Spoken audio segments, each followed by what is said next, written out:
sedia mendengar. Sejak kulihat wajahnya, ku yakin pada firman-Nya dan menyerahkan bimbangku di dalam saat yang teduh.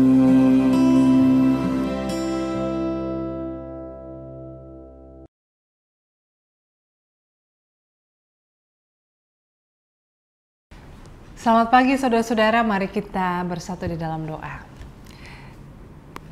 Terima kasih Tuhan untuk pagi yang baru, untuk istirahat semalam, untuk segala kegiatan yang sudah menanti kami hari ini.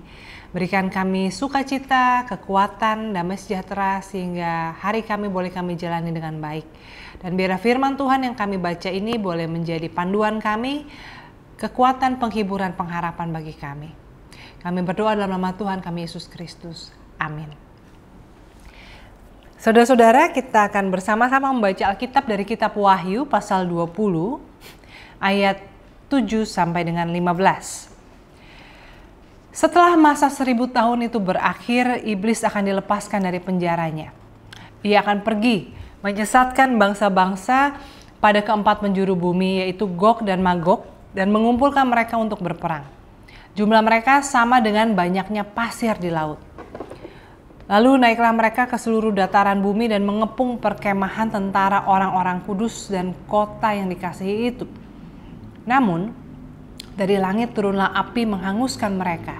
Dan iblis yang menyesatkan mereka dilemparkan ke dalam lautan api dan belerang, tempat binatang dan nabi palsu itu. Mereka akan disiksa siang malam sampai selama-lamanya. Lalu aku melihat suatu tahta putih yang besar, dan Dia yang duduk di atasnya, dari hadapannya lenyaplah bumi dan langit dan tidak ditemukan lagi tempatnya. Aku melihat orang-orang mati, besar dan kecil, berdiri di depan tahta itu. Lalu dibuka semua kitab, dan dibuka juga sebuah kitab lain, yaitu kitab kehidupan. Orang-orang mati dihakimi menurut perbuatan mereka, berdasarkan apa yang tertulis di dalam kitab-kitab itu. Laut menyerahkan orang-orang mati yang ada di dalamnya. Maut dan kerajaan maut menyerahkan orang-orang mati yang ada di dalamnya. Mereka dihakimi masing-masing menurut perbuatannya. Kemudian maut dan kerajaan maut itu dilemparkan ke dalam lautan api. Itulah kematian yang kedua, lautan api. Setiap orang yang tidak ditemukan namanya tertulis di dalam kitab kehidupan itu dilemparkan ke dalam lautan api itu. Demikian bacaan firman Tuhan. Saudara-saudara, kalau kita bicara tentang eskatologi kekristenan atau ajaran Kristen tentang akhir zaman, maka kita seringkali langsung fokus pada langit baru dan bumi baru. Bahwa kerajaan Allah akan turun di bumi dan langit baru itu, dan Allah akan diam bersama-sama dengan manusia. Tetapi kalau kita baca kitab Wahyu pada pagi ini, sebetulnya ini mirip dengan cerita siksa kubur. Ya, bagaimana bahwa sesudah kematian, pada akhir zaman, itu iblis-iblis itu akan ditangkapi dari seluruh penjuru dunia, yang mereka akan ditangkap dan mereka akan dibinasakan. Akhirnya si jahat itu tidak lagi bebas berkeliling. Tetapi juga manusia yang sudah pernah mati sekalipun, semuanya akan dibangkitkan, dikumpulkan, dan akan dihakimi menurut perbuatannya. Kalau namanya tidak ada dalam buku kitab kehidupan, maka dia akan mengalami kematian kedua, yaitu dimasukkan ke dalam lautan api.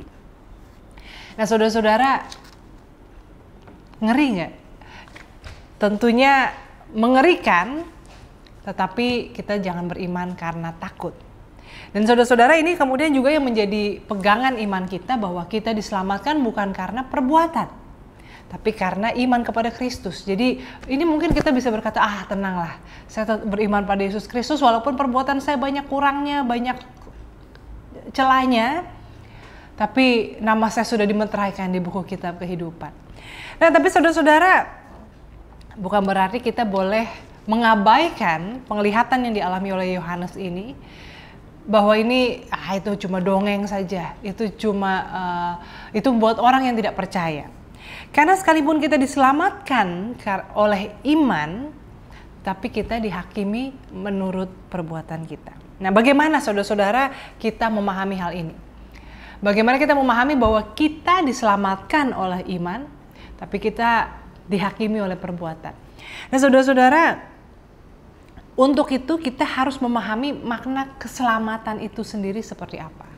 Keselamatan mengerjakan, kan ada perkataan ya, mengerjakan bagian kita. Dalam keselamatan tuh ada bagian kita yang harus dikerjakan. Kalau kita memahami bahwa keselamatan itu cuma soal status dari orang berdosa menjadi orang yang dibenarkan, dari orang yang sesat menjadi anak Tuhan yang sudah didamaikan dengan Allah, lalu kita berpikir kita tidak perlu ngapa-ngapain, tidak perlu hidup mengerjakan bagian dari keselamatan itu, maka itu sesat berpikir. Demikian juga kalau kita berpikir keselamatan itu hanya soal coupling di sorga ya, jadi pasti kalau mati masuk sorga, itu pun juga agak kurang dalam memahami apa itu keselamatan. Keselamatan yang perlu kita pahami bukannya keselamatan nanti dan di sana, sesudah kita mati dan di sorga. Keselamatan yang lebih penting adalah sekarang dan di sini. Ya, nah saudara-saudara, keselamatan sekarang dan di sini artinya adalah bagaimana keselamatan yang kita alami itu kita hidupi, kita nyatakan. Nah, bagaimana kita hidup dalam keselamatan, bagaimana kita menghidupi keselamatan, bagaimana kita mengerjakan bagian kita. Yang pertama-tama saudara-saudara, keselamatan artinya kita sudah diampuni dari dosa-dosa kita, dibebaskan dari ikatan maut, didamaikan dengan Allah, kita terhubung dengan Allah. Maka keselamatan adalah hidup dalam damai sejahtera. Hidup dalam damai sejahtera dengan Allah artinya kita selalu rindu untuk bercakap-cakap dengan Tuhan, mencari tahu kehendaknya, untuk hidup seturut dengan kehendak Tuhan. Dalam damai sejahtera juga damai sejahtera dengan diri kita.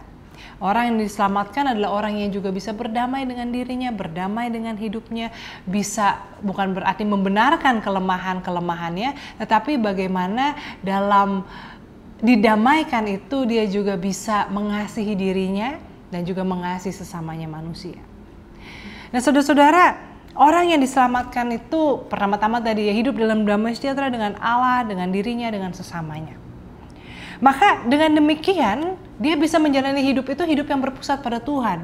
Bukan hidup yang berpusat pada pembalasan dendam, hidup yang berpusat pada pembuktian diri, minta diakui, minta dipuji, minta dihargai, karena sebetulnya kebutuhan-kebutuhan itu datang dari keberadaan diri yang belum berdamai. Belum berdamai dengan masa lalu yang dulu mungkin pernah direndahkan, dulu tidak dianggap orang, maka sampai sekarang mencari pengakuan, mencari penerimaan. Nah, saudara-saudara, kalau kita sudah benar-benar mengalami keselamatan didamaikan dengan Allah, kita tidak lagi mencari itu semua. Nah, sebaliknya maka kita akan bisa hidup dengan apa? Tidak mengejar pengakuan dunia, tidak mengejar materi, kita hidup mengejar perkenanan Allah. Artinya kita bisa hidup dengan kesederhanaan. Kesederhanaan bukan soal rumah kita seperti apa, mobil kita mereknya apa, bukan. Tapi soal kesederhanaan hati. Bagaimana kita bisa melihat bahwa apa yang Tuhan berikan itu sudah cukup. Bagaimana kita tidak perlu mencari harga diri kita, identitas kita itu terletak pada pengakuan dunia, pada gilang gemilang dan sebagainya. Dan hidup dalam keselamatan itu juga adalah bagaimana kita bisa murah hati. Kemurahan hati itu bukan soal berapa banyak kita memberi, tetapi bagaimana kita bisa tidak melekat pada harta milik kita dan bisa menggunakan apa yang kita miliki itu untuk menjadi berkat bagi orang lain. Ya, membangun jembatan, bukannya membangun tembok untuk melindungi diri kita, keturunan kita, dan harta kita. Tapi bagaimana kalau Tuhan berkati kita dengan kelebihan itu, kita bisa membangun jembatan, merangkul orang lain, memberikan kesempatan bagi orang lain. Hidup dalam keselamatan adalah juga artinya hidup penuh dengan kasih. Tadi saya katakan ya, kalau orang sudah didamaikan dengan Allah, dengan dirinya sendiri, dengan sesamanya, maka tidak lagi mengejar pembalasan dendam. Ya. Tunggu, awas nanti kubuktikan suatu saat, ya, when the table turns dan sebagainya. Itu sudah tidak lagi menjadi penting. Karena siapapun orang yang kita anggap pernah menyakiti kita, dia pun juga adalah sesama kita, manusia yang kita kasihi. Nah, maka saudara-saudara, dalam kerangka yang demikian, ketika kita memahami keselamatan itu sesuatu yang berdampak dan nyata dalam hidup kita, dalam batin kita, maka kalau kita di akhir zaman akan dihakimi menurut perbuatan kita, karena itu artinya kalau perbuatan-perbuatan kita tidak sejalan dengan hidup dalam damai sejahtera, dalam keselamatan itu, artinya kita tidak pernah sungguh-sungguh menerima keselamatan. Artinya kita cuma iya aja, saya percaya pada Allah Bapa, Yesus Kristus dan Roh Kudus, tetapi kita tidak pernah benar-benar membiarkan pengampunan itu mendamaikan hati kita, menjembatani kita dengan Tuhan, menyatukan kita dengan Allah, dan juga membuat kita mampu untuk hidup dalam keselamatan itu. Jadi bukan berarti kita diselamatkan oleh perbuatan kita ya. Kita diselamatkan oleh iman kita, dihakimi menurut perbuatan kita. Artinya apa? Perbuatan kita yang menandakan, menunjukkan sungguhkah kita menghidupi keselamatan itu. Maka saudara-saudara, bacaan Wahyu ini bukan untuk menakut-nakuti kita supaya kita beriman dalam ketakutan, supaya kita hidup patuh karena kita nggak mau nanti matinya masuk ke lautan api yang kekal itu. Tetapi bagaimana ini menjadi sebuah peringatan untuk kita menggunakan waktu yang ada untuk menghidupi keselamatan yang Tuhan sudah anugerahkan pada kita. Kiranya Tuhan menolong kita. Amin. Mari kita bersatu di dalam doa. Tuhan Allah kami bersyukur kepadamu untuk anugerah keselamatan yang Kau telah berikan kepada kami. Mampukan kami untuk sadar bahwa keselamatan yang Tuhan anugerahkan itu ada bagian kami yang harus dikerjakan, yaitu bagaimana kami membiarkan diri kami mengalami damai sejahtera dalam relasi kami dengan Tuhan, dalam relasi kami dengan diri sendiri, dan juga dalam relasi kami dengan sesama. Mampukan kami untuk tidak melekat pada dunia, tetapi apa yang Tuhan berikan pada kami di dunia kami gunakan untuk kemuliaan Tuhan, untuk kebaikan bagi sesama kami, bahkan seluruh ciptaan. Mampukan kami untuk keluar dari lingkaran kami yang egosentris, penuh dengan kepentingan diri maupun kelompok, sehingga kami boleh membangun jembatan, sehingga semakin banyak orang boleh datang kepada Tuhan karena jembatan-jembatan yang dibangun itu. Tuhan, ampuni kami kalau selama ini kami telah menyia-nyiakan anugerah keselamatan yang Tuhan berikan dengan masih hidup mengejar materi, mengejar pengakuan dunia, menyimpan kebencian, kemarahan, dan tidak bersyukur, penuh kekhawatiran. Biarlah kiranya penebusan Kristus boleh mendobrak dinding-dinding palsu yang kami bangun itu, sehingga kami boleh mengalami hidup dalam kebenaran yang membebaskan, dalam damai sejahtera yang memelihara hati dan pikiran kami.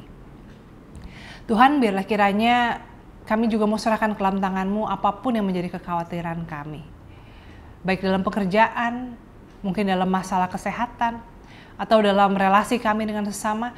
Biar kiranya Tuhan, Engkau yang mampukan kami untuk turut bekerja dengan Roh Kudus yang memimpin kami.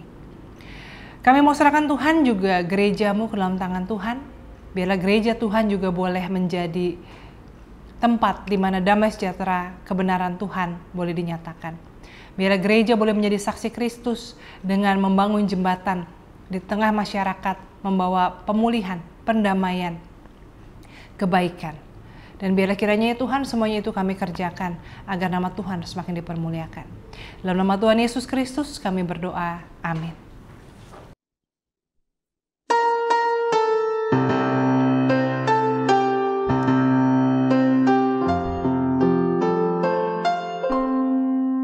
Kasih Tuhan mengiringimu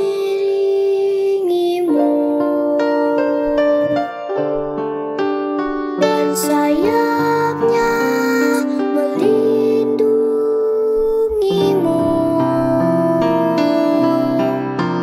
Tangan Tuhan pegang di dalam hidupmu. Majulah dalam terang kasih